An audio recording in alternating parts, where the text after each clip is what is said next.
بسم الله الرحمن الرحيم الحمد لله رب العالمين والصلاة والسلام على سيد الأنبياء والمرسلين سيدنا ونبينا محمد وآله وصحبه أجمعين. یہ اصلاً تو الاقناع کی کتاب البیوع کا تیسرا درس ہے، لیکن پچھلے دونوں درس میں ریکارڈنگ اچھی طرح نہ ہونے کی وجہ سے، مکمل نہ ہونے کی وجہ سے شروع سے اس درس کو سمجھایا اور پڑھایا جا رہا ہے۔ پہلے تو متن ابی شجاع کی عبارت پڑھ لیتے ہیں۔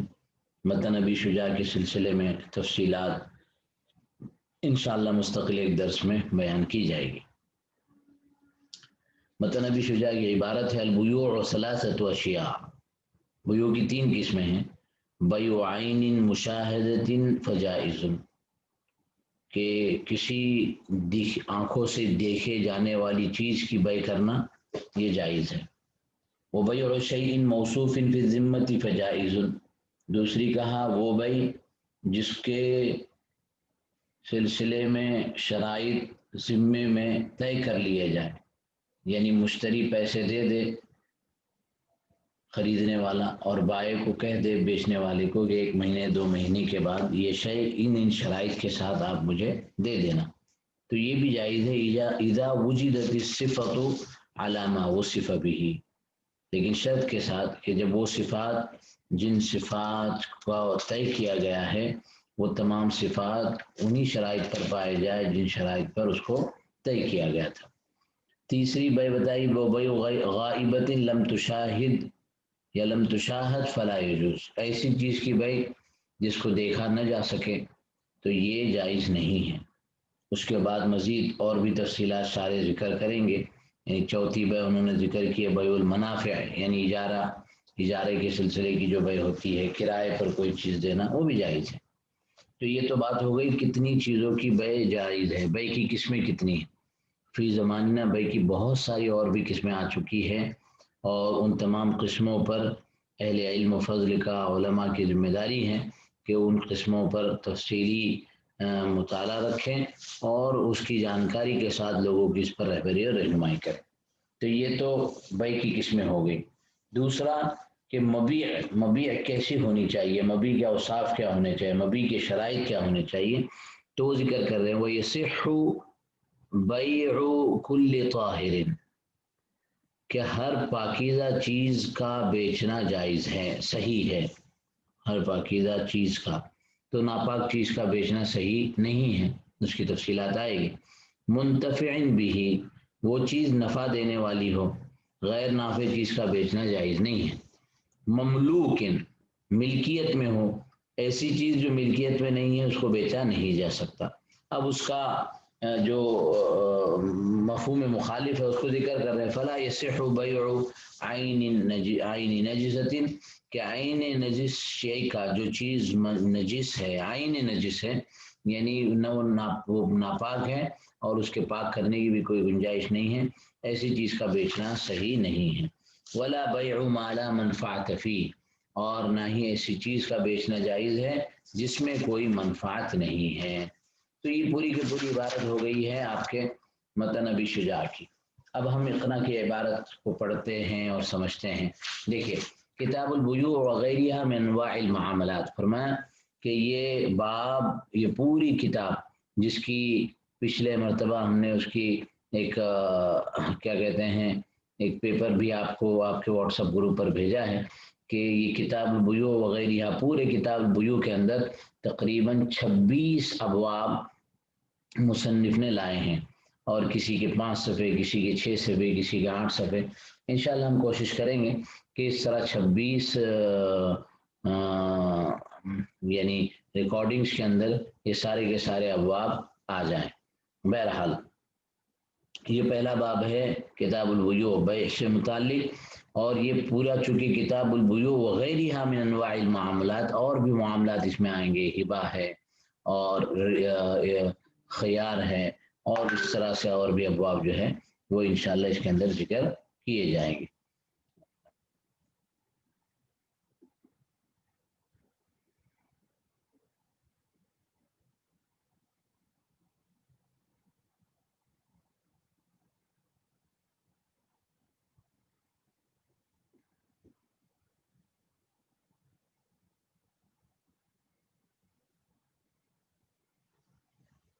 ٹھیک.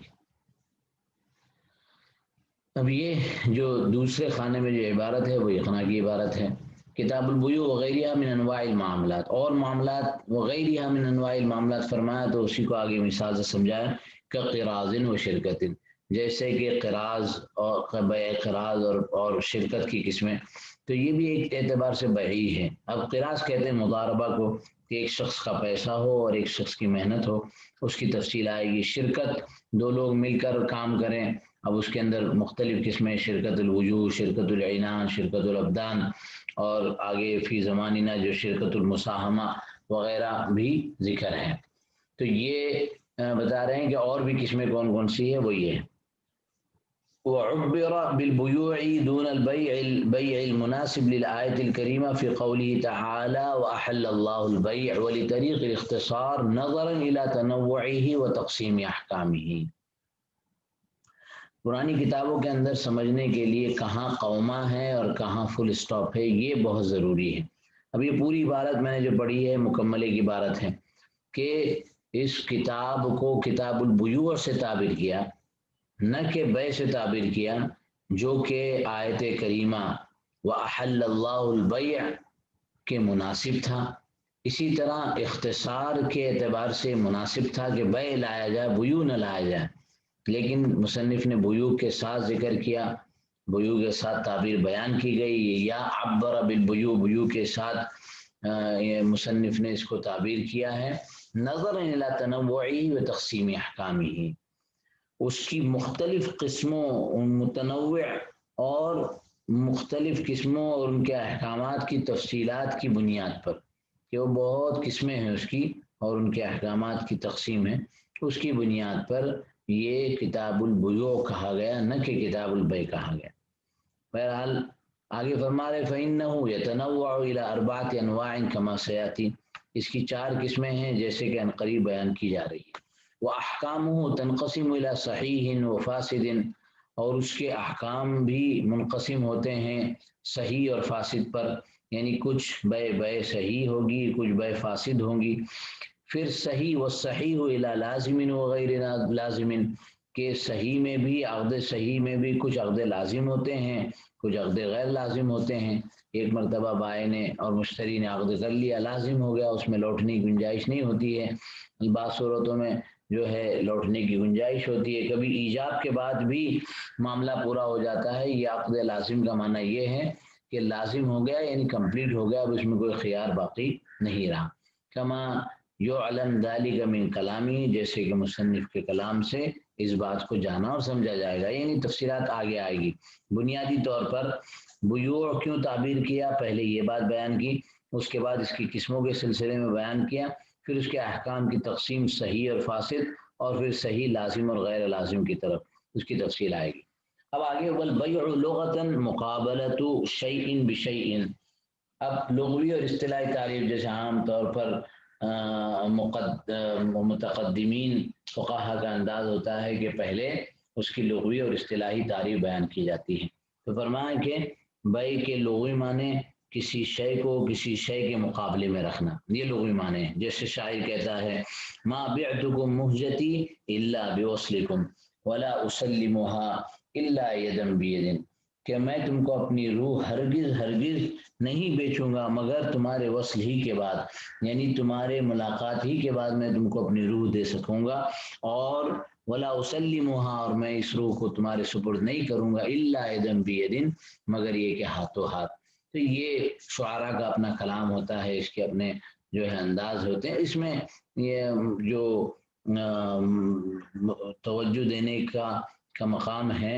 جو محل استشہاد ہے، وہ ما بعتکم، کہ میں تم کو اپنی روح نہیں بیچوں گا مگر یہ کہ تمہارے وصل کے بعد، کہ ایک طرف میری روح ہو اور ایک طرف تمہارا وصل ہو. تو یہ تو مقابلۃ شیء بشیء ہو گیا. شرعی معنی مقابلۃ مال بمال علی وجہ مخصوص، کہ ایک مال کا دوسرے مال کے مقابلے میں رکھا جانا خاص صورتوں کے ساتھ، خاص شرائط کے ساتھ. اب وہ صورت شرائط جو تفصیلات انشاءاللہ آگے بیان کی جائے گی. یعنی مال کا ہونا، دونوں طرف سے مال ہونا چاہیے، روپیہ پیسہ بھی مال ہے. اب دیکھیے دونوں طرف سے نقد نہیں، مال کو ہم اپنے تعبیر میں نہیں سمجھے جسے ہم جو ہے آج کل مال یعنی روپیے پیسے کو سمجھتے ہیں، وہ چیزیں اس لیے کہتے ہیں نا تیرے جیب میں کتنا مال ہے۔ یہاں مال سے مراد وہ شے جو قابل انتفاع ہو، جو قابل استعمال ہو، اس کے بہت سارے شرائط ہیں مال کے، کیونکہ اس زمانے میں عام طور پر مال کے بدلے میں مال یعنی گیہوں کے بدلے میں چاول، چاول کے بدلے میں گیہوں، چمڑے کے بدلے میں آٹا، جس چیز کے بعد جو چیزیں ہوتی تھی وہ اس کے مقابلے میں جو دوسری چیز ہوتی تھی اس کو دے کر لیا کرتا تھا، اس لیے اس کو کہا مقابلۃ مال بمال، ورنہ نقد کی بے نقد کے مقابلے میں تو اس کی گنجائش نہیں ہے، مگر یہ کہ بہت محدود شرائط کے ساتھ کہ اگر 100 روپئے کو بیچ رہا ہے تو پھر سامنے بھی 100 روپئے ہی ہونے چاہیے، اسی لیے کہتے ہیں کہ چلر اور نوٹ کی رقم کے اندر فرق کر کے بھی گنجائش بیچنے کی نہیں ہے۔ بہرحال یہ تو لغوی اور شرعی تعریف تھی۔ اسی طرح پھر قدیم علماء کا ایک انداز ہوتا ہے کہ وہ استدلال بیان کرتے ہیں، والاصل فیہ قبل الاجماع آیات، اور اس میں استدلال اجماع سے پہلے، اجماع تو ہے ہی بیع کے جواز پر، قرآن کریم کی صریح آیتیں ہیں کقولہ تعالی، جیسے اللہ تبارک و تعالی کا قول وَأَحَلَّ اللَّهُ الْبَيْعَ، کہ اللہ تبارک و تعالی نے بیع کو حلال کر دیا ہے، بالکل صحیح قرآن کریم کی آیت ہے۔ وہ احادیث اسی طرح بہت ساری احادیث ہیں کقولہ، جیسے کہ رسول پاک صلی اللہ علیہ وسلم کا قول انما البیع عن تراض، کہ بیع آپس کی رضامندی سے ہوتی ہے۔ تو گویا تیسری بات مکمل ہو گئی۔ پہلے شروع میں کتاب البیوع کہنے کے مقصد کو بیان کیا کہ اس کی وجہ کیا تھی، اس کے بعد بیع کی قسمیں اور ان کے احکام کی تقسیمات، دو چیزیں بیان کی، اس کے بعد لغوی اور اصطلاحی تعریف بیان کی، اور اس کے بعد چوتھی بات گویا اس کا استدلال بیان کیا گیا۔ اب پانچویں بات جو اصلاً ہمارا درس ہے، البیوع ثلاثۃ اشیاء ای ثلاثۃ انواع، کہ بیع کی 3 قسمیں ہیں، بل اربعۃ، بلکہ 4 قسمیں ہیں، کما سیاتی۔ اب جو میں نے عبارت پڑھی تھی متن ابی شجاع کی، ان عبارتوں کے ساتھ اس کی اضافی تفصیل اور شرح کے ساتھ صاحب اقناع فرماتے ہیں، الاول، بیع کی پہلی قسم بیع عین مشاہدۃ، کہ دیکھی جانے والی عینی چیز کی بیع کرنا، ای مرئیۃ للمتباع عین، ایسی چیز جو دونوں بیع کرنے والے کو، بائع اور مشتری دونوں کو نظر آتی، فجائز، تو یہ بیع بالکل جائز ہے، لانتفاع الغرر، کہ اس میں کسی قسم کا غرر نہیں ہوتا۔ بیع کے اندر یہ بنیادی شرط ہے کہ غرر نہیں ہونا چاہیے۔ آپ دیکھیں گے بہت ساری نئی بیوعات کے اندر آپ کو اس کے اوپر حکم لگانے کے لیے یہ ساری چیزیں دیکھنی ہوگی کہ کوئی غرر تو نہیں ہے، کوئی جوئے کا میسر تو نہیں ہے، ربا کا معاملہ تو نہیں ہے، تو یہ لی انتفاع الغرر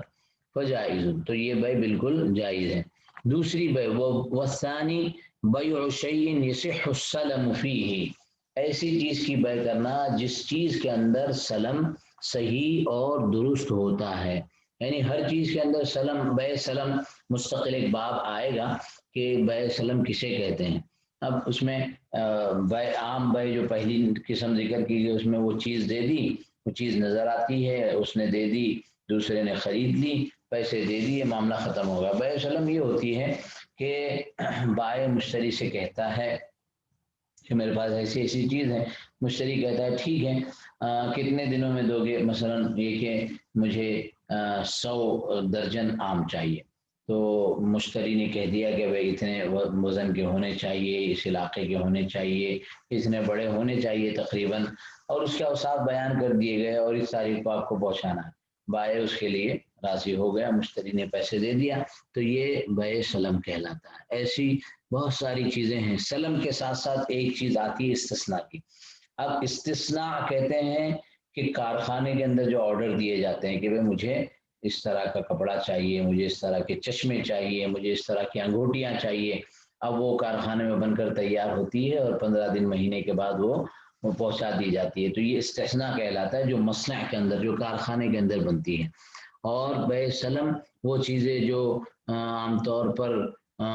فطری طور پر پیدا ہوتی ہیں اور اس کو تیار کرتا ہے کسان، اس کو نکالتا ہے، مجھے 500 کلو چاول چاہیے، ان صفات کے چاول چاہیے، کہتا ہے ٹھیک ہے میں 1 مہینے 1.5 مہینے 2 مہینے میں دے دوں گا، تو پھر وہ اس کے ذمے میں لازم ہوتی، اسے کہتے ہیں بیع سلم۔ والثانی بیع شیء یصح السلم فیہ، جس شے کے اندر سلم صحیح ہوتا ہے، موصوف بذمتہ، یہ ایسی چیز کی بیع جس کو ذمے کے اندر جس کی صفات کو ذمے میں، یعنی کسی کے ذمے کے اندر، کسی کے اختیار میں اس کی صفات بیان کر کے چھوڑ دیا جائے،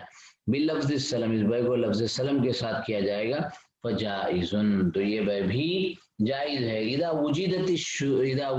الصفہ، جب وہ صفتیں پائی جائے، المشروط ذکرها فیہ، جو بیع سلم میں جس چیز کا ذکر کرنا مشروط ہے، شرط ہے، بیع سلم کے شرائط کیا ہے وہ آگے بیان کیے جائیں گے، تو ان تمام صفتوں کا پایا جانا علامہ وصفت بھی، ان شروطوں کے ساتھ، اس ترتیب کے ساتھ جن شروط پر ان صفتوں کا ذکر کیا گیا ہے۔ اب آگے اور تفصیل کرے، العین المسلم فیہا مع بقیت شروطہ الاتیہ فی بابہ، کہ عین مسلم فیہا، وہ چیز جس میں بیع سلم کی گئی ہے، وہ عینی چیز جس میں بیع سلم کی گئی ہے، اس میں وہ تمام شرائط پائے جائے، یعنی شیء مسلم فیہا کے شرائط، اسی طرح مع بقیت شروطی، اس کے اور جو شرائط ہیں وہ تمام شرائط اس کے اندر پائے جائیں گے، تو یہ بیع صحیح اور درست ہوگی۔ اگر وہ شرائط نہیں پائے جائیں گے تو پھر وہ بیع صحیح اور درست نہیں ہوگی۔ شرائط کیا ہے وہ انشاءاللہ اس کے باب میں آئیں گے۔ والثالث، تیسری بیع، بیع عین غائبۃ، کہ غائب شے کی بیع کرنا، کون سے غائب شے؟ ان مجلس العقد، کہ جو مجلس عقد سے غائب ہو، مجلس عقد میں وہ چیز موجود ہی نہیں ہے، او حاضرۃ فیہ، یا او حاضرۃ فیہ، کہ جو مجلس عقد میں حاضر تو ہے، اس حاضر چیز کی بیع کرنا، لم تشاہد، لیکن وہ دکھائی نہیں جا رہی ہے، وہ دیکھی نہیں جا رہی ہے، ایسا اس کو چھپا کے رکھا ہے، یعنی ایک موبائل ہے اس کے اوپر کپڑا رکھ دیا گیا ہے، یا ایک چشمہ ہے اس کو باکس کے اندر ایسا رکھ دیا گیا ہے کہ پتہ نہیں ہے کیا ہے کیسے ہے، بس اس کی بیع کرنا ہے، تو لم تشاہد، نہیں دیکھی جانے والی چیز کی بیع درست نہیں ہوتی۔ اب جو باکسوں کے اندر جو چیزیں آتی ہیں تو خیر اس کی صفات، اس کے سارے اوصاف مکمل اس طرح واضح ہوتے ہیں کہ وہ انسان کو، دونوں پارٹیوں کو بالکل صحیح طور پر پتہ ہوتا ہے، تو وہ لم تشاہد کے معنی میں نہیں آئے گا۔ یہ وہ لم تشاہد ہے، یعنی یہ کہ اس میں غرر اور دھوکہ ہو سکتا ہے، تو وہ بیع صحیح نہیں ہے۔ فلا یجوز للنہی عن بیع الغرر، تو یہ ایسی بیع صحیح نہیں ہے جو چیز نظر نہیں آتی اس کی بیع کی جائے، کیوں؟ اس لیے کہ بیع غرر سے نہی رسول اللہ صلی اللہ علیہ وسلم نے منع کیا ہے، تو اس ممانعت کی وجہ سے، بیع غرر سے ممانعت کی وجہ سے، یہ بیع یعنی غیر مرئی چیز، نہ دیکھی جانے والی چیز، یا ایسی چیز جو دیکھی تو جا سکتی ہے لیکن اس کو چھپا کر رکھا گیا ہے، اس کی بیع صحیح اور درست نہیں ہوگی۔ تنبیہ، ایک نوٹ بیان کر رہے ہیں کہ یہاں فلا یجوز یا جائز، فلا یجوز اور جائز کہا جا رہا ہے کہ یہ بیع جائز ہے اور یہ بیع جائز نہیں ہے، تو فرمایا مرادہ بالجواز فیما ذکر فی هذه الانواع، کہ یہ مذکورہ جو قسمیں بیان کی گئی ہے بیع کی، اس میں جواز، عدم جواز، اس سے مراد کیا ہے؟ ما یعم الصحت والاباحہ، کہ اس میں صحت اور اباحت دونوں کا عام ہے، یعنی جواز کے اندر بیع کا صحیح ہونا اور بیع کا مباح ہونا دونوں داخل ہیں۔ کبھی کبھار بیع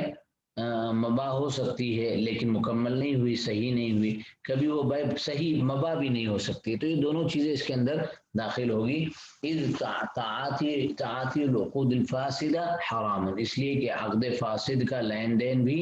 حرام ہے۔ اب عقد باطل، عقد فاسد، اس کی تفصیل آئے گی آپ کو آگے، کہ عقد باطل تو وہ ہے جو سرے سے بالکل باطل ہو جائے، ختم ہو جائے، اس کے درستگی کی کوئی صورت ہی باقی نہ رہے۔ عقد فاسد وہ ہے کہ اس کے اندر کچھ شرائط باقی، کچھ شرائط نہ رہے، تو شرائط نہ ہونے کی وجہ سے وہ عقد فاسد ہو جائے، پھر وہ شرائط پورے کر لیے جائے تو وہ عقد صحیح اور درست بھی ہو سکتا ہے۔ تو اسی لیے صحت اور اباحت دونوں الگ الگ باتیں ہیں، ایک عقد کا صحیح ہونا اور ایک ہے عقد کا مباح ہونا، جائز کے اندر یہ دونوں امور داخل ہیں۔ اب جیسے مصنف نے چوتھی قسم بتائی تھی، بیع المنافع، منفعتوں کی بیع کرنا، یعنی یہ چیز میری ہے، میرا موبائل ہے، میری گھڑی ہے، یہ میری اپنی اتنی چیز ہے، میں اس کو کرائے پر دیتا ہوں، تو یہ چیز کی بیع نہیں ہوگی، بلکہ اس کی جو منفعت ہے اس کی بیع ہوگی۔ میں نے گھر اپنا 1 مہینے کے لیے، 4 مہینے کے لیے 2 سال کے لیے آپ کو دیا ہے، تو گھر کے آپ مالک نہیں بنے ہیں، بلکہ صرف جو ہے اس چیز کے مالک بنے، وہ اس کے منفعت کے مالک بنے، اسے کہتے ہیں اجارہ. اور اجارہ وہ اجارہ وہ سیاتی، اور اس کی بھی تفصیلات مستقل باب میں آئے گی. اب یہاں تک انہوں نے بیع کی قسموں کو بیان کیا. اب آگے مبیع کے شرائط کو بیان کر رہے ہیں. وَلِلْمَبِيعِ شُرُوطُ خَمْسَةٌ، کہ مبیع کے 5 شرائط ہے. کما فی المنہاج، جیسے کہ منہاج میں ذکر کیا گیا ہے. اور ذکر المصنف منہا ثلاثۃ، کہ اس میں سے مصنف نے اپنے یہاں یعنی اس متن ابی الشجاع میں مصنف نے صرف 3 کو ذکر کیا، اور یہ کہہ رہے ہیں کہ یہ 5 ہے. تو جیسے شارح کا انداز ہوتا ہے کہ اور بھی جو شرائط ہیں ان کو بھی بیان کرتے ہیں. چنانچہ فرمایا الاول ما ذکرہ بقولہ، پہلی شرط جس کو مصنف نے اپنے قول ویصح بیع کل طاہر سے ذکر کیا، کہ ہر اس چیز کی بیع جو طاہر ہو اس کی بیع درست اور صحیح ہے. اب وہ طاہر عیناً یعنی عینی طور پر طاہر ہو، او یطہر بغسلہ، اس کو دھونے کے ذریعے سے وہ پاک کر لی جائے، یعنی وہ خود نجس ہے اس وقت لیکن اگر دھو دیا جائے تو پاک ہو سکتی ہے، تو پھر ایسے شے کی بیع بھی جائز ہے. آگے کہہ رہے ہیں فلا یصح بیع المتنجس، متنجس یعنی وہ چیز جو نجس ہو چکی ہے. ایک ہے عین نجس اور ایک ہے متنجس. نجس تو شے خود نجس ہے، اور متنجس جس کو نجس کر دیا گیا ہے. جیسے جنسیہ کے بارے میں آتا ہے کہ ایک ہے آدمی کا جنسیہ، آپ کی نیشنلٹی کیا ہے، اور کبھی کبھار جنسیہ نہیں ہوتا، یہ متنجش ہے وہ متجنس، کہ کون سا جنسیہ لیا گیا، اس کا خود جنسیہ ہوتا نہیں، دوسری جگہ سے وہ جنسیہ حاصل کرتا ہے. تو اسی طریقے سے ایک شے نجس ہوتی ہے اور ایک شے نجس کر دی جاتی ہے. فرمایا کہ وہ شے جو نجس شدہ ہو جائے اور اس کے پاکی کی گنجائش نہ ہو، ایسے چیز کی بیع بھی جائز نہیں ہے. فلا یصح بیع المتنجس، جس کو نجس کر دیا گیا اس کی بیع بھی صحیح نہیں ہے. کالخل واللبن، جیسے کہ سرکے اور دودھ کے اندر کوئی نجاست ملا دی گئی، اور اب وہ الگ شرائط ہیں، وہ آگے بتایا جائے گا کہ اگر پانی قلتین سے زیادہ ہے، 200 لیٹر سے زیادہ ہے اس کے شرائط ہیں، تو پھر وہ الگ بات ہے کہ اس کے اندر اس کی کوئی رنگ بو مزے کی تبدیلی کے اعتبار سے حکم ہوگا. لیکن ایک گلاس پانی ہے یا ایک گلاس جو ہے دودھ ہے اور اس کے اندر نجاست کا خطرہ گرا دیا گیا ہو، تو پھر وہ چیز کی بیع اب صحیح اور درست نہیں ہوگی. لأنه فی معنی نجس العین، اس لیے کہ اب وہ نجس العین ہی کے معنی میں ہے. وقد الدہن کالزیت، اسی طرح تیل. اب یہ دہن اس تیل کو کہتے ہیں جو جانور سے نکلتا ہے، یعنی گھی کے معنی میں ہوتا ہے، گھی جو پتلا کیا گیا ہو. کالزیت، وہ تیل کی طرح ہے. فإنه لا يمكن تطہیرہ فی الأصح، تو اس کی بھی تطہیر اصح قول کے مطابق ممکن نہیں ہے. جیسے سالن ہے، اس کا گھی رکھا ہوا تھا، تیل رکھا ہوا تھا، اس کے اندر قطرہ گر گیا، مکمل طور پر آپس میں مل گیا، تو وہ اب پاک نہیں ہو سکتا. فإنه لو أمكن لما أمر بإراقة الثمن، اس لیے کہ اگر ممکن ہوتا یعنی تیل کا پاک کرنا ممکن ہوتا، تو پھر گھی کے اراقہ یعنی اس کے بہا دینے کا حکم نہیں لگایا جاتا اس حدیث میں جس کو ابن ابان رحمۃ اللہ علیہ نے بیان کیا، انہ صلی اللہ علیہ وسلم قال فی الفأرہ تموت فی السمن، اللہ کے رسول صلی اللہ علیہ وسلم نے اس چوہے کے بارے میں جو گھی میں گر گیا تھا فرمایا ان کان جامدا فالقوھا، کہ اگر وہ گھی جامد ہے تو پھر اس گھی کو جو چوہے سے لگا ہوا ہے وما حولہ، اور جس کے آس پاس کے حصے کو نکال کے پھینک دو تو باقی چیزیں تو پاک ہوگی. لیکن وہ ان کان مائعا، بہنے والا ہو، بالکل مطلب یہ کہ یعنی پگھلا ہوا ہو، فاریقو، تو پھر وہ مکمل گھی کو پھینک دو، اس لیے کہ مکمل گھی ناپاک ہو چکا ہے. تو یہ ہے متنجس، کہ جو چیز ناپاک ہو چکی ہے اور اس کی پاکیزگی ممکن نہ ہو. اما ما یمکن تطہیرہ، فرما رہے ہاں وہ چیز جس کا پاک کرنا ممکن ہو، کالثوب المتنجس والآجر المعجون بماء نجس کبول فإنہ یصح بیعہ، کہ ایسا کپڑا جو پاک ہو ناپاک ہو گیا، یعنی ایک کپڑا ہم نے رکھا ہے 10 20 25 50 کپڑے تھان کے رکھیں اور کسی جانور نے اس پر پیشاب کر دیا، تو وہ پیشاب کرنے سے وہ چیز ہمیشہ کے لیے ناپاک نہیں ہوتی، اس کو دھو کر پاک کیا جا سکتا۔ اسی طرح اینٹ جس کو نجس پانی کے ذریعے سے جس کی مٹی کو گاڑا گیا ہو، اب وہ مٹی کو نجس پانی یعنی جیسے اینٹ بننے سے پہلے وہ مٹی ہوتی ہے اور مٹی کے اندر پانی کی بھی ضرورت پڑتی ہے، اب جانوروں نے وہاں پیشاب کر دیا تو مٹی وہ اینٹ جو جس مٹی سے بنی تھی وہ مٹی ناپاک تھی، لیکن اس پر پک جانے کے بعد اس کے اندر جو ہے ناپاکی کے اثرات جو ہوتے ہیں، اب اس کی تفصیل میں بیان کیا، شرح میں بیان کیا کہ وہ اینٹ کے اندر صلاحیت ہوتی ہے پانی کے چوسنے کی، تو اس کو اگر 2 3 مرتبہ پانی سے نکال دیا جائے، اس کو دھوپ میں سکھا لیا جائے، فإنه يصح بيعه لإمكان طهره، تو ایسی چیزوں کے بیچنے کی گنجائش ہے، لامکان طہره، اس کے پاک کرنے کے امکان کی وجہ سے اس کو پاک کیا جا سکتا ہے۔ وسيأتي محترز قوله طاهر في كلامه، اس کا مفہوم مخالف جیسے میں نے ذکر کیا کہ پاک چیز کی بے جائز ہے اور غیر پاک چیزوں کی بے جائز نہیں، اس کا محترز جو ہے اس کا مفہوم مخالف ہے، وہ خود مصنف کے کلام میں آگے آ رہا ہے۔ دوسری شرط، والشرط الثانی ما ذکرہ بقولی منتفع به شرعا، کہ شرعی طور پر وہ چیز نفع دینے والی ہو تو اس کی بے درست ہے، غیر نافع چیز کی بے درست نہیں ہے۔ ولو فی المعال، اگرچہ ابھی نہیں بعد میں وہ نفع دینے والی ہے، کالجحش الصغیر، جیسے بہت چھوٹا سا گدھے کا بچہ کہ وہ ابھی کوئی فائدہ تو پہنچا نہیں سکتا ہے لیکن آئندہ چل کے فائدہ پہنچائے گا، تو ایسی چیز کی بے صحیح اور درست ہے۔ وسیاتی محترزہ فی کلامی، اس کا محترز بھی یعنی اس کا مفہوم مخالف بھی مصنف کے کلام میں ذکر کیا جا رہا ہے۔ والشرط الثالث ما ذکرہ بقولہ، تیسری شرط جس کو مصنف کے قول بھی مملوک ان سے اس کو بیان کیا گیا ہے، اے یکون للعاقد علیہ ولایۃ، کہ عقد کرنے والے کے لیے اس پر ولایت حاصل ہو، اس پر پورا اس کا قبضہ ہو، اس کی ملکیت ہو،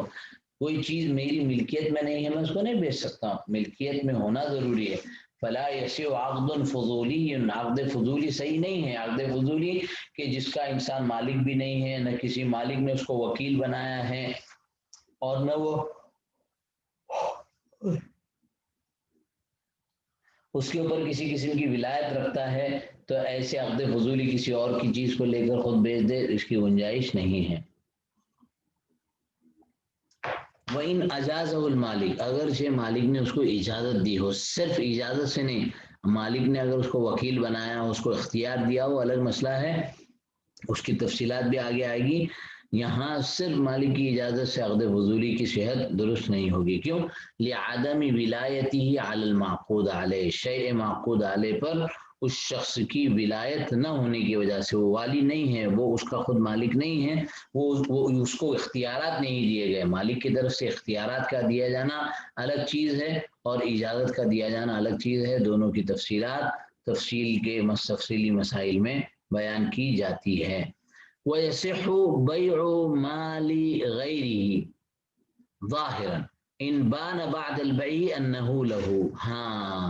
کسی اور کا مال ظاہراً سمجھتے ہوئے بیچ دیا، اگرچہ بعد میں بیع کے بعد پتہ چلا کہ یہ مال اسی کا ہے، تو ایسی بیع صحیح اور درست ہو جائے گی۔ جان بوجھ کر کسی اور کا مال بیچ رہا تھا، حقیقت میں یہ مال اسی کا تھا، تو پھر یہ بیع صحیح اور درست ہو جائے گی، اس لیے کہ جو خریدنے والا ہے، جو مشتری ہے، وہ تو سیدھے سیدھے بیع کر رہا ہے، اس کی تو اس میں غلطی نہیں تھی، بائع نے کسی اور کی چیز اس کو بیچی، مثلا یہ کہ گاڑی بیچ دی یہ سمجھ کر کہ میری گاڑی نہیں ہے، بعد میں پتہ چلا کہ بھائی یہ اسی کی گاڑی ہے، تو یہ بیع صحیح درست ہو جائے گی۔ مصنف نے مثال بیان کی ہے صاحب اقناع نے، کأن باع مال مورثه ظانا حیاته فبان میتا لتبین انه ملکه، جیسے کہ اپنے مورث کا مال بیچ دیا، اپنے باپ کا مال، باپ حیات ہے اور ابھی وارث نہیں بنا، اس سے پہلے ہی بیچ دیا، باپ کا مال بیچا ہے، ٹھیک ہے دیکھا جائے گا، پیسے تو مل جائیں اور میں اپنا کام کر لوں، یہ سمجھ کر اس نے بیچا، یہ سمجھتے ہوئے کہ وہ مورث یعنی باپ وغیرہ زندہ ہے، وبان میتن، بعد میں پتہ چلا کہ بھائی ان کا انتقال ہو گیا تھا اور یہ شخص اس مال کا مالک بن گیا تھا مکمل طور پر، تو پھر یہ بے صحیح اور درست ہو جائے گی۔ ہاں اب اگر اس کے اندر اور لوگ بھی مالک ہیں اور لوگ بھی اس کے حصے دار ہیں تو ظاہر بات ہے کہ مشترکہ ملکیت ہے، اور مشترکہ ملکیت کے ایک حصے کو اس کو بیچنے کی گنجائش نہیں ہے۔ اس لیے اس مثال کی بہت ساری تفصیلات ہیں۔ میں نے جو مثال بیان کی گاڑی کی کہ وہ دوسرے کی سمجھ کر بیچ رہا تھا اور حقیقت میں خود کی تھی، یہ زیادہ آسان ہے سمجھنے کے لیے۔ خیر، والشرط الرابع، چوتھی شرط بیان کر رہے ہیں، قدرت تسلمہ فی بیع غیر ضمنی، کہ اس شے کی بیع ایسی چیز کی بیع کے سلسلے میں جو غیر ضمنی ہے، جو ضمنی نہیں ہے، اصلاً جس چیز کو بیچا جا رہا ہے اس کے سپرد کرنے کی قدرت بھی مکمل طور پر رکھتا ہوں۔ سپرد کرنے کی قدرت نہیں ہے اور بیع کر رہا ہے تو ایسی چیز کی بیع صحیح اور درست نہیں ہوگی۔ یہاں لیوسق کے بعد تھوڑی سی عبارت چھوٹ گئی ہے، تھوڑا سا یہاں پر گویا کاتب کا مسئلہ ہوا ہے، اور کتابوں میں دیکھ لیں گے، لیوسق بحصول العوض فلا يصح بيع نحو ضال كعابك ومغصوب لمن لا يقدر۔ یہاں یہ عبارت ہے کہ اس شے کے سپرد کرنے کی قدرت ہو غیر ضمنی بیع کے سلسلے میں، تاکہ عوض کے حصول کا بھروسہ ہو۔ لیوسق اعلیٰ بحصول العوض، کہ عوض اس کا یقینی طور پر ملے، جب سپرد کرنے کی قدرت رکھتا ہے تبھی تو اس کو اس کا عوض ملے گا۔ اسی لیے فرمایا فلا یصح بیع نحو ضال، گمشدہ چیز جیسی چیزوں کی بیع درست نہیں ہے، جیسے کہ بھگوڑا غلام ہے، بھاگا ہوا غلام ہے، اب وہ غلام بھاگا ہوا ہے اور وہ یہاں اس کو بیع کر رہا ہے تو اس کی بیع درست نہیں ہے۔ مغصوب، کسی شے کے اوپر اس نے غصب کر کے قبضہ کر لیا ہے اور مغصوبہ چیز، غصب کی ہوئی چیز کو بیچ رہا ہے تو وہ بیع بھی درست نہیں ہے۔ لمن لا يقدر، اس شخص کے لیے جو قادر نہیں ہے، جو قدرت نہیں رکھتا ہے، علی ردہ، اس کے لوٹانے پر۔ اگر قدرت رکھتا ہے، مکمل طور پر اس کو طاقت ہے، بھاگا ہوا تو ہے لیکن یہ وزیر ہے یا امیر ہے، اس کو پتہ ہے کہ کہاں کہاں جائے گا اور اتنے وقت میں کہاں تک جائے گا، اور یہ پورے اس کے اختیار میں ہیں، وہ بھاگا تو ہے لیکن وہ اس کو جو ہے مکمل طور پر اختیار رکھتا ہے۔ اسی طرح اور بھی بہت ساری چیزیں جس کے سپرد کرنے کی وہ پوری طاقت اور قدرت رکھتا ہے، تو اس صورت میں اس کی بیع صحیح ہوگی۔ بہرحال تسلیم، سپرد کرنے کی قدرت نہ ہو تو بیع صحیح کیوں نہیں ہوتی؟ لعجزہ عن تسلمہ حالا، کہ ابھی اس حال میں اس کے سپرد کرنے سے عاجز ہونے کی وجہ سے، جب سپرد کرنے سے ہی عاجز ہے تو ایسی چیز کی بیع کیوں کریں؟ بخلاف بیعہ لقادر علیہ، برخلاف اس چیز کی بیع کرنا جس کے سپرد کرنے پر وہ لقادر علیہ، اس پر وہ قادر ہو، تو بیع تو ایسی چیز کی کر رہا ہے جس کے سپرد کرنے پر فی الحال وہ مطلب قادر نہیں ہے، لیکن اس پر وہ قدرت رکھ لے گا، اس کے اندر اس کو اختیار ہو جائے گا۔ اصل میں دیکھا جائے تو قدرت تسلمہ لقادر علیہ معنی تو ایک ہی ہو جاتا ہے کہ اس چیز کو سپرد کرنے کی قدرت رکھتا ہے تو وہ چیز کی بیع کر سکتا ہے، قدرت نہیں رکھ سکتا ہے تو بیع نہیں کر سکتا ہے۔ ہاں نعم ان احتاج فیہ الی مونۃ ففی المطلب ینبغی المنع، ہاں سپرد کرنے کی قدرت تو رکھتا ہے لیکن اس سپرد کرنے کے سلسلے میں ایک خرچہ درکار ہے، بھائی اس کو وہاں پہنچانا ہے، دہلی پہنچانا ہے، آگرہ پہنچانا ہے اور لندن پہنچانا ہے، تو اس چیز کو وہاں پہنچانے میں خرچہ ہوگا، تو مطلب کی یہ عبارت ہے کہ فرمایا کہ ایسی بیع بھی صحیح اور درست نہیں ہوگی۔ لیکن فی زمانہ علماء صاف طور پر کہتے ہیں کہ اگر وہ خرچے کے سلسلے میں بھی بات واضح ہو اور وہ ٹرانسپورٹیشن کی جو چارجز ہیں وہ کون دے گا، یہ بھی ساری چیزیں طے ہو جاوے، جیسے آج کل بہت ساری امیزون، فلپکارٹ اور بہت سارے ایسے کمپنیز ہیں، تو اس میں اگر یہ ساری چیزیں واضح ہو، آپ نے دیکھا ہوگا کہ اس میں ایکسٹرا چارجز لگائے جاتے ہیں، وہ اسی کے ہوتے ہیں، تو وہ درست ہو، وہ سب چیزیں واضح ہو تو پھر اس صورت میں اس کی بیع صحیح اور درست ہو جائے گی۔ اب کچھ چیزیں بتا رہے ہیں کہ بھائی ولا یصح بیع جزء معین، کسی معین چیز کے ایک حصے کا بیچنا جائز نہیں ہے، تنقص بقطعه قیمتہ و قیمت الباقی، کہ جس چیز کے کاٹنے کی وجہ سے، اس کو جدا کرنے کی وجہ سے اس اصل چیز کی قیمت کم ہو جائے یا باقی جو بچا ہے اس کی قیمت کم ہو جائے۔ مثال دے رہے ہیں کجزی اناء، جیسے ایک برتن کا حصہ کہ بھائی یہ بڑا برتن ہے، بڑی ڈیگ ہے، یا آدھی ڈیگ میں آپ کو بیچ رہا ہوں، یا برتن کے اوپر کا جو اس کا کنارہ ہے وہ پورا کے پورا کنارہ بیچ رہا ہوں، تو وہ تو کٹ کر کے دینا ہوگا، جس سے اس کی قیمت اس کی قیمت دونوں کی قیمت میں فرق ہو جائے گا، تو یہ ایسی بے بھی درست نہیں ہے۔ او ثوب نفیس ينقص بقطعه ما ذکر، ایک بہترین کپڑا ہے جس کو کاٹنے کی وجہ سے اس میں نقص پیدا ہو جائے گا، تو پھر ایسی شے کی، ایسے کپڑے کی بے بھی درست نہیں ہے کہ بھائی 3 میٹر کپڑا ہے، میں اس میں سے 1.5 میٹر آپ کو بیچ رہا ہوں، 1.5 میٹر بیچنے کے بعد یہ 1.5 میٹر بھی ضائع، وہ 1.5 میٹر بھی ضائع، تو اس طرح کی بے صحیح نہیں ہے۔ للعجز عن تسلیم ذلك شرعا، شرعی طور پر، شرعی قانون کے مطابق اس چیز کو سپرد کرنے سے وہ عاجز ہے، یعنی فطری طور پر تو سپرد کر سکتا ہے، کاٹ دے، لیکن کاٹنے سے اس کی قیمت یا اس کے اندر نقص پیدا ہوگا تو شریعت اس کی بھی اجازت نہیں دیتی۔ لأن التسلیم فيه لا يمكن إلا بالكسر والقطع وفيه نقص وتضعيع مال، اس لیے کہ اس کو اسی طرح سپرد کرنے میں ممکن، اسی طرح سپرد کرنا ممکن نہیں ہے، کیوں اسی حالت میں، مگر یہ کہ اس کو کاٹا جائے یا پھاڑا جائے، لا يمکن، ممکن نہیں، الا بالکسر یا بالقطع، کہ کاٹ کر یا پھاڑ کر اس کو سپرد کیا جائے، وفيه نقص وتضييع مال، اور اس میں کیا ہے، نقصان پیدا ہونے اور مال کے ضائع ہونے کا گویا یقین ہے، تو ایسی بے بھی درست نہیں ہے۔ بخلاف ما لا ينقص بقطعه ما ذکر كجزء غلیظ کرباس لانتفاع المعذور، برخلاف اس کے کہ جس کے کاٹنے کی وجہ سے، مذکورہ چیزوں میں سے جس کے کاٹنے کی وجہ سے اس کے اندر کسی قسم کا نقص پیدا نہ ہو، نقصان پیدا نہ ہو، جیسے کہ بہت موٹا کپڑا ہے اور موٹا کپڑا ہے، اور جیسے کجوزی غلیظ کرباس، موٹے کپڑے کا ایک حصہ کاٹ لینا۔ اب اس کو کیا کہتے ہیں، آپ کے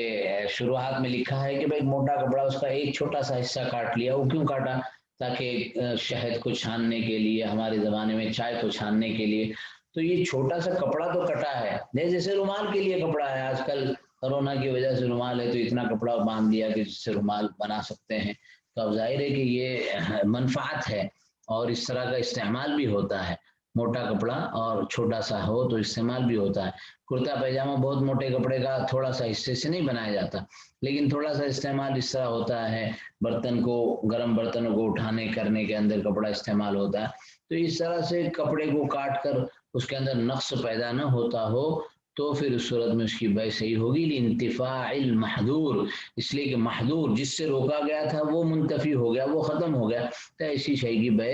درست ہو جائے گی۔ یہ چوتھی شرط کی تفصیلات تھی کہ اس چیز کو سپرد کرنے پر قادر ہو۔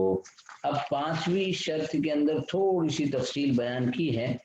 وہ بھی ہم پڑھ لیتے ہیں۔ والشرط الخامس العلم به العاقدین، کہ عاقدین یعنی بائع اور مشتری دونوں کو اس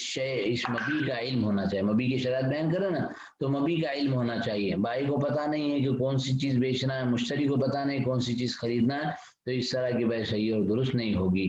اور کتنی چیزوں کا علم ہونا چاہیے، عیناً وقدراً وصفۃً، اس شے کے عین کا کہ کون سی چیز ہے، قدراً اس کی مقدار کیا ہے،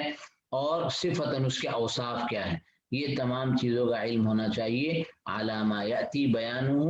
ان شرائط پر جس کا بیان ابھی آئے گا، تو یہ علم ہونا کیوں شرط ہے؟ حذرا من الغرر، غرر سے بچنے کی وجہ سے، لما روا مسلم انہ صلی اللہ علیہ وسلم نہا عن بیع الغرر، کہ رسول پاک صلی اللہ علیہ وسلم نے بیع غرر سے منع فرمایا۔ اب بیع غرر کی چند صورتوں کو وہ ذکر کر رہے ہیں۔ وَيَصِحُّ بَيْعُ صَاعٍ مِّن صَبْرَةٍ، بہت بڑا ڈھیر ہے چاول کا، اس میں ایک سا کا بیچنا جائز ہے، وہ ان جہول سیان ہو، اگرچہ کتنی سا اس کے اندر ہے اس سے ہم کو یہ نہیں بھائی اس ڈھیر کے اندر کا ایک سا کی قیمت 10 روپے ہے، اب یہ کتنے سا چھوڑ دو، تم کو جتنے سا چاہیے اس کے اعتبار سے قیمت لگائی جائے گی، وہ ان جہول سیان ہو، پورے کے پورے ڈھیر کے اندر کتنے سا اس کی ضرورت نہیں ہے، لعلمهما بقدر المبيع مع تساوي الاجزاء فلا غرر، کہ ان دونوں بائر مشتری دونوں کے علم کی وجہ سے مبی کی مقدار طے ہو گئی اور ہر اس کی قیمت بھی طے ہو گئی، مع تساوی الاجزاء، اس کے اجزاء کی مناسبت سے، اس کے اجزاء کی برابری کے اعتبار سے، یعنی ایک سا کی قیمت 10 روپے طے ہو گئی، تو اب 100 سا ہوں گے تو اس کے اعتبار سے اس کی قیمت 1000 روپے ہو جائے گی، 112 سا ہوں گے تو اس کے اعتبار سے قیمت ہوگی، تو اس میں کوئی غرر نہیں رہتا۔ اب اور بھی مثالیں دے رہے ہیں یہی ڈھیر کی، وَيَسِعُ بَيْعُ صَبْرَةٍ وَإِنْ جَهُلَ صِيعَانُهَا كُلُّ صَاعٍ بِدِرْهَمٍ، کہ سارے کے سارے ڈھیر کو بیچ رہا ہے، یہ بول کر کہ ہر ڈھیر میں جتنا چاول ہے پورا کے پورا چاول میں آپ کو بیچ رہا ہوں، اس شرط کے ساتھ کہ ہر سا کے بدلے میں 1 درہم دینا ہوگا، وَلَا يَضُرُّ فِي مَجْهُولَةِ الصِّيعَان الْجَهْلُ بِجُمْلَةِ الثَّمَنِ، اب پورے کے پورے سا کی یعنی مجموعے کی کتنے سا ہے یہ اس کی جہالت بیع کے اندر کوئی ضرر پیدا نہیں کرے گی، اس لیے کہ لِأَنَّهُ مَعْلُومٌ بِالتَّفْصِيلِ، تفصیلی طور پر جب اس کا حساب کتاب ہو جائے گا تو پتہ چل جائے گا، اس لیے یہ جہالت بیع کے لیے کسی قسم کی تکلیف دہ نہیں ہوگی، نقصان دہ نہیں ہوگی۔ آگے فرما رہے وَبَيْعُ صَبْرَةٍ مَجْهُولَةِ الصِّيعَان ب100 درہم كُلُّ صَاعٍ بِدِرْہَم إِنْ خَرَجَتْ 100 وَإِلَّا فَلَا يَصِحُ، ہاں اب یہ کہہ رہا ہے کہ بھئی یہ جو ڈھیر ہے یہ 100 درہم میں، اس طور پر کہ ہر سا 1 درہم کے بدلے میں، اس طرح سے کہہ دیا اس نے کہ بھئی 100 درہم کا ڈھیر ہے، 100 سا کا ڈھیر ہے اور ہر سا میں نے 1 درہم میں آپ کو دے دیا، تو 100 درہم میں پورا ڈھیر دے دیا۔ اب اگر کہہ رہے ہیں آگے ان خرجت میاں، اگر ایک مکمل 100 سا اس کے اندر نکلتے ہیں تو یہ بیع صحیح اور درست ہوگی، وَإِلَّا فَلَا يَصِحُ، اور اگر 100 نہیں نکلتے ہیں، 90 نکلتے ہیں، 80 نکلتے ہیں تو پھر یہ بیع درست نہیں ہوگی، اس لیے کہ 100 بیع کی بات ہوئی تھی اس طور پر کہ ہر بیع کے ہر سا کی 100 سا کی بات ہوئی تھی اس طور پر کہ ہر سا 1 درہم کے بدلے میں دیا جائے گا، لِتَعَدُّلِ الْجَمْعِ بَيْنَ جُمْلَةِ الثَّمَنِ وَتَفْصِيلِهِ، اس لیے کہ جملہ ثمن یعنی مکمل قیمت 100 درہم اور اس کی تفصیل کے اندر اختلاف پیدا ہو گیا کہ 100 درہم 100 سا کے بدلے میں، اب 100 درہم تو طے کیے لیکن سا 90 ہی نکلے، تو پھر یہ مجموعی قیمت اور اس سا کی تفصیلات کے اندر فرق ہونے کی وجہ سے یہ بیع صحیح اور درست نہیں ہوگی۔ اسی طرح آگے فرمایا لا بیع احد ثوبین مثلا بمثل، کہ دونوں کپڑوں میں سے کوئی ایک کپڑے کی بیع مثلا مبہم طور پر کی جائے، یہ بھی درست نہیں کہ بھئی 2 کپڑے رکھیں ان میں سے جو بھی ایک کپڑا آپ کو چاہیے، تو یہ بیع بھی صحیح اور درست نہیں ہوگی۔ ولا بیع باحدہما، کہ یہ کپڑا اس کپڑے کے بدلے میں، دونوں میں سے کسی ایک کپڑے کے بدلے میں، ولا بیع باحدہما، ان دونوں میں سے کوئی ایک کپڑا، یعنی ایک کپڑے کے ذریعے سے، یعنی یہاں یہ تھا پہلے کپڑا خریدا جا رہا تھا اور ابھی کپڑے کو گویا ثمن بنایا جا رہا ہے کہ بھائی میں یہ چیز خرید رہا ہوں دونوں کپڑوں میں سے کسی ایک کپڑے کے ذریعے سے، یہ دونوں کپڑوں میں سے کوئی ایک کپڑا آپ لے لینا اور مجھے 5 کلو 10 کلو 5 سا 10 سا چاول دے دینا، تو یہ بھی صحیح نہیں ہوگا۔ وَإِن تَسَاوَتْ قِيمَتُهُمَا، اگرچہ ان دونوں کی قیمت بالکل ایک ہی ہو تب بھی یہ درست نہیں ہے، اختلاف اور ضرر اور غرر کی وجہ سے۔ او بِمِلْءِ ذَا الْبَيْتِ بُرًّا، فرمایا کہ پورا گھر بھر کر تم کو گیہوں دوں گا اور اس کے بدلے میں کوئی چیز خرید رہا ہوں، تو ایسی بیع بھی درست نہیں ہوگی، اس لیے کہ کون سا گھر، اس گھر کے اندر کتنا گیہوں آئے گا اس کے بارے میں علم نہیں ہے۔ او بزینت ذی الحصاد، یا کنکریوں کے برابر وزن سونا کو، یعنی کنکریوں کے وزن کے برابر سونے کے ذریعے سے میں یہ چیز خرید رہا ہوں، تو کون سی کنکریاں کہاں ہیں، اس کا وزن کتنا ہے، اس میں اختلاف ہو سکتا ہے۔ آگے فرما رہے کیوں وَمِلْءُ الْبَيْتِ وَزْنَةُ الْحَصَاةِ یا زینت الحصاة، مجہولان، اس لیے کہ گھر کیا بھرا ہوا کہ کتنا اس کے اندر چاول گیہوں رہے گا، یا حصاد کا جو وزن ہے یہ مجہول ہے، پتہ نہیں ہے۔ اگر وہ متعین ہے تب تو کوئی حرج نہیں ہے، لیکن یہ پتہ نہیں ہے کون سا گھر ہے اور اس کے گھر کے اندر کتنا چاول اور گیہوں ہوگا۔ او بألف درہم و دنانیر، یا بھائی کرے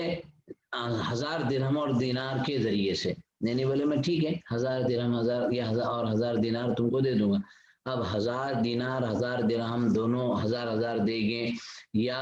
ایک ہی 1000 کے بارے میں بات ہے، چاہے درہم یا دینار دیں گے، تو یہ اختلاف کا اندیشہ ہے۔ بھائی بالکل صاف ستھری اور واضح ہونی چاہیے۔ اب آج کل کے زمانے میں یہ مثالیں بہت زیادہ سیٹ نہیں ہوتی، لیکن بڑے لیول کی جو بے ہوتی ہے اس کے اندر جسے لکھا آتا ہے ٹرمز اینڈ کنڈیشن اپلائی، ساری باتیں بالکل واضح ہو تو پھر اس صورت میں وہ بے صحیح درست اور اچھی ہو جاتی ہے، ورنہ اس میں بڑے مسائل ہوتے ہیں۔ آگے اس کی وجوہات بیان کیے، للجہل بعین المبی فی الاولی، کہ یہ جو پہلے بتایا نا کہ 2 کپڑوں میں سے کسی ایک کپڑے کی مثلا مبہم طور پر رکھے، تو اس میں عین مبی ہے، یعنی کون سی شے مبی ہے، کون سی چیز کو بیچا جا رہا ہے، اس کے بارے میں ناواقفیت ہے۔ اور بعین الثمن فی الثانیہ، دوسرے میں بتایا تھا کہ ثمن جس کو بنایا، جس کو دے کر چیز کو خریدا جا رہا ہے، وہ عین ثمن یہاں پر مجہول ہے۔ وہ بقدرہ فی الباقی، اور اس کے بعد جو گھر بھر کر گیہوں یا گھر یا کنکریوں کے وزن کے برابر سونا، تو یہ سب چیزیں ایسی ہیں کہ اس کی مقدار متعین نہیں ہے، متعینہ مقدار ہو تب تو درست ہوگی، ورنہ درست نہیں ہوگی۔ فَإِنْ عَيَّنَ الْبُرُّ، کہ گیہوں کو متعین کر دیا، کأن قال، جیسے کہ کہتا ہے بِعْتُكَ مِلْءَ ذَا الْبَيْتِ مِنْ ذَا الْبُرِّ صَحًّا، کہ میں نے تجھ کو یہ ذا البیت، یہ گھر کے برابر اس گیہوں سے بھر کر تم کو بیچ دیا۔ تو اب اندازہ ہو جائے گا کہ اس گھر کے اندر، اس روم کے اندر 100 کلو 1000 کلو 500 کلو جتنا چاول آئے گا، یہ میں نے تم کو بیچ دیا، اتنا تم کو میں بیچ رہا ہوں۔ اور گھر کے اندر یہ پورا کے پورا بھرا ہوا چاول ہو یا گیہوں، اور گیہوں کی قسم پتا ہو کہ بھئی یہ قسم کا گیہوں ہے، تو یہ بے صحیح اور درست ہوگی۔ کیوں؟ لِإِمْكَانِ أَخْذِهِ قَبْلَ تَلْفِهِ، اس کو لینے کیا ممکن ہے اس کے تلف سے پہلے، یعنی وہ محفوظ ہے اور محفوظ جگہ میں رکھا ہے، گھر کو تلف ہونے سے پہلے وہ چیز اس کے اختیار میں لی جا سکتی ہے، تو گویا اس میں غرر باقی نہیں رہتا ہے۔ وَقَدْ بَسَطْتُ الْكَلَامَ عَلَيْهِ فِي غَيْرِ هَذَا الْكِتَابِ، اور اس کتاب کے علاوہ دوسری کتاب میں اس پر تفصیلی کلام کیا ہے صاحب اقناع نے۔ اب مسئلہ یہ ہے، اصل میں ہم اس مسئلے کو بہت زیادہ آج کل کے پریکٹیکل انداز میں اس لیے نہیں سمجھ پاتے کیونکہ ہم صرف یعنی کیش دے کر، صرف یعنی پیسے دے کر، پیسوں کو صرف کر کے ہی چیزیں خریدتے ہیں، جبکہ اس زمانے میں گیہوں کے بدلے میں چاول، چاول کے بدلے میں گیہوں، اور پھر اس کے اوزان بھی الگ الگ ہوتے ہیں، گھر بھر کے، ڈبہ بھر کے، اور سا بھر کے، یا اس طرح سے بیگ بھر کے، تو پھر وہ اس کا وزن اور اس کی مقدار اور اس کی پوری جو ہے حیثیت متعین ہو جاتی تھی، تب تو درست ہوتا تھا، اور اگر متعین نہ ہو تو پھر وہ درست نہیں ہوتا تھا۔ تو یہ مبی کے تمام شرائط ہیں جس کو صاحب کتاب نے بیان کیا، تو یہ گویا چھٹا امر تھا جس کو بیان کیا گیا۔ اب اس کے بعد آخر میں مصنف نے اس کا مفہوم مخالف، یعنی طاہر چیز کی بے درست ہے تو نجس چیز کی بے صحیح اور درست نہیں ہے، تو اس کے اوپر تھوڑا سا کلام کیا ہے۔ انشاءاللہ اس کو ہم دوسرے درس میں بیان کریں گے۔ اللہ تبارک و تعالی ہم کو اس درس کو صحیح انداز میں سمجھانے اور خود آپ کو سمجھنے کی توفیق عطا فرمائے۔ اس میں کوئی سوال ہو، کوئی بات ہو، کوئی امر پوچھنا ہو تو ضرور بتائیں۔ یہ کیا کہتے ہیں، تھوڑا سا بغیر کسی یعنی طلباء کے درس کو پڑھانا تھوڑا سا مشکل بھی ہے، اس معنی کر کے کہ آپ کا فیشیل جو سمجھنے سمجھانے کا جو کیفیت ہے وہ پتہ نہیں چلتی ہے، لیکن بہرحال یہ اس وقت کی مجبوری ہے، تو انشاءاللہ موقع ہوگا تو اس کو بھی مطلب یہ کہ موجودگی کے ساتھ بھی بنایا جائے گا۔ کچھ کوشش کریں گے، مولانا سے بات کرتے ہیں کہ کیوں نہ ایسا کیا جائے کہ ہفتے میں 10 دن میں ایک مرتبہ آپ حضرات تشریف لے آئیں اور جو آپ نے آن لائن پڑھا ہے اس کا تھوڑا سا مذاکرہ بھی ہو جائے۔ اللہ تبارک و تعالی آسان فرمائے۔ وصلی اللہ وسلم علی نبینا محمد وعلی آلہ وصحبہ اجمعین۔